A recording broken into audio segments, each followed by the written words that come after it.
കൂട്ടുകറി.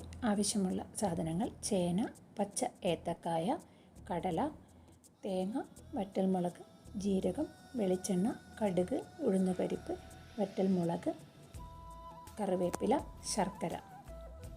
ആദ്യം തന്നെ ചേനയും കായും തൊലിയൊക്കെ കളഞ്ഞ് വൃത്തിയാക്കി ചെറിയ ചതുര കഷ്ണങ്ങളാക്കി ആവശ്യത്തിന് വെള്ളവും ഉപ്പും 1/2 ടീസ്പൂൺ മഞ്ഞൾപ്പൊടിയും 2 ടീസ്പൂൺ കുരുമുളകും ചേർത്ത് വേവിച്ചതിലേക്ക് കടല വേവിച്ചതും കൂടി ചേർത്ത് അതോടൊപ്പം തന്നെ തേങ്ങയും ജീരകവും വറ്റൽമുളകും അരച്ച അരപ്പും ചേർത്ത് നന്നായി തിളച്ച് വരുമ്പോൾ അതിലേക്ക് ഒരു തണ്ട് കറിവേപ്പിലയും അതോടൊപ്പം ഒരു അച്ച് ശർക്കരയോ ശർക്കരപ്പൊടിയോ ചേർത്ത് നന്നായി തിളപ്പിക്കണം. അതിനുശേഷം ഒരു പാനിൽ എണ്ണ ചൂടായതിലേക്ക് കടുക്, ഉഴുന്നുപരിപ്പ്, വറ്റൽമുളക്, കറിവേപ്പില ഇവയിട്ട് പൊട്ടിച്ചതിലേക്ക് തേങ്ങയും കൂടി ചേർത്ത് വറുത്ത് കറിയിലോട്ട് ചേർത്താൽ കൂട്ടുകറി തയ്യാറായി.